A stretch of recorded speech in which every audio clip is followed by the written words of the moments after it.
oleh publik ya.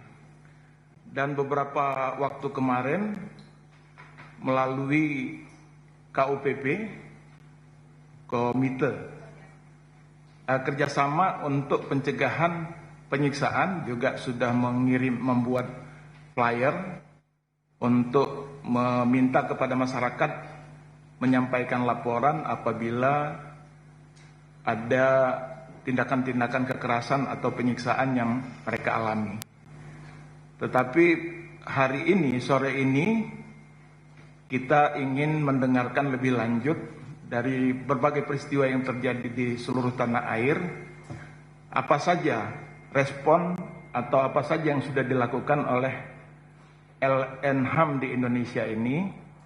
Dari masing-masing nanti kami akan beri kesempatan kepada Bu Anis ya dari Komnas HAM, Bu Maria Ulpah dari Komnas Perempuan, dan juga dari Komisi Nasional Disabilitas dan Ombudsman untuk memaparkan apa yang sudah dilakukan, kemudian apa saja temuan-temuan, apa saja yang menjadi keprihatinan-keprihatinan. Nah, setelah itu kita akan dengarkan juga beberapa rekomendasi-rekomendasi yang akan disampaikan kemudian.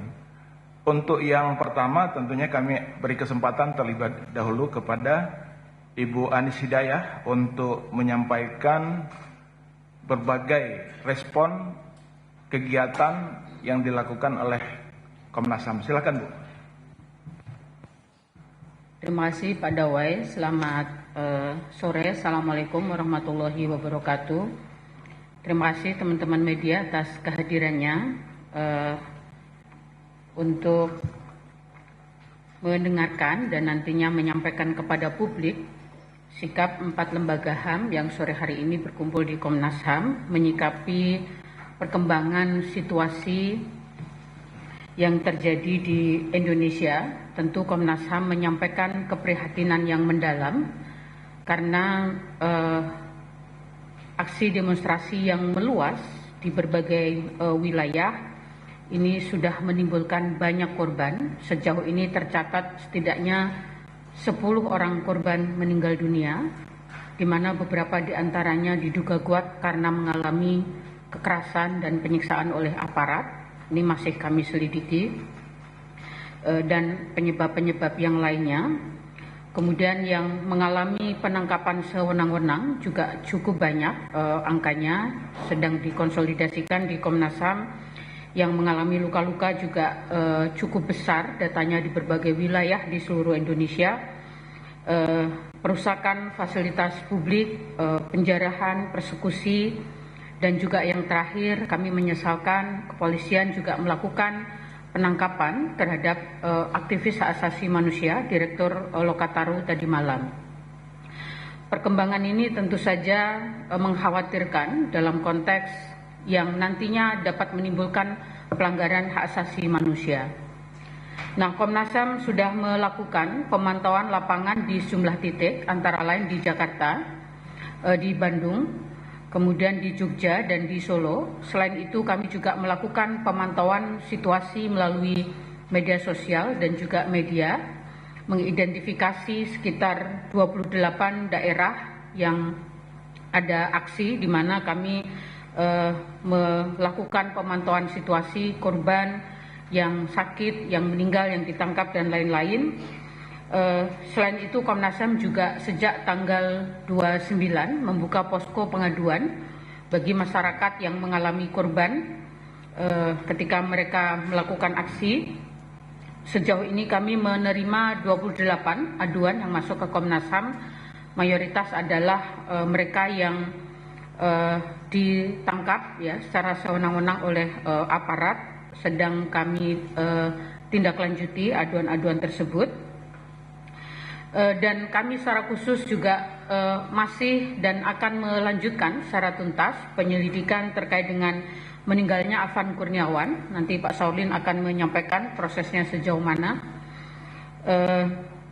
dan tentu saja bersama teman-teman kerjasama untuk pencegahan penyiksaan 6 lembaga HAM, kita juga membuka posko bersama ketika masyarakat yang menjadi korban kekerasan itu bisa melaporkan kepada 6 lembaga ini.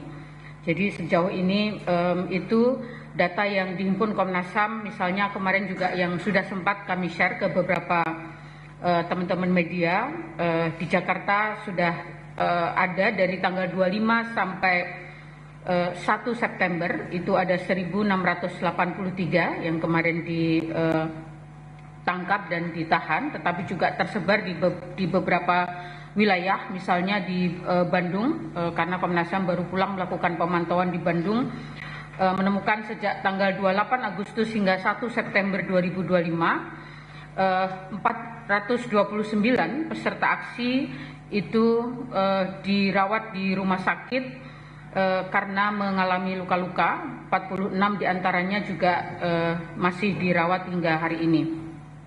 Kemudian di Solo, 89 orang juga ditangkap sejak 29 sampai 3 Agustus 2025. Sejak Senin 1 September, 14 diantaranya itu juga ditangkap dan sebagian ditetapkan sebagai tersangka. Untuk itu tentu Komnas HAM akan terus melanjutkan proses pemantauan, pengumpulan data-data, fakta-fakta, informasi yang selama ini berkembang. Mudah-mudahan dalam waktu dekat nanti kita juga bisa menyampaikan keseluruhan data yang masih terus kami himpun. Dan pantauan kami di berbagai wilayah juga masih memperlihatkan bagaimana sikap aparat dalam mengamankan aksi, juga menggunakan pendekatan kekerasan, baik itu dalam proses masyarakat menyampaikan pendapat maupun dalam proses pembubaran, termasuk penggunaan gas air mata gitu ya, sehingga beberapa peserta aksi yang kami temui di beberapa kantor kepolisian itu mereka mengalami luka-luka yang cukup serius karena pendekatan aparat yang tidak humanis dalam proses pengamanan aksi. Saya kira itu situasi awal yang bisa Baik, terima kasih Bu Anis. Selanjutnya kami beri kesempatan ke Ketua Komnas Perempuan untuk menyampaikan langkah-langkah yang sudah dilakukan oleh Komnas Perempuan. Silakan Bu Maria. Baik, terima kasih Mas Dawai.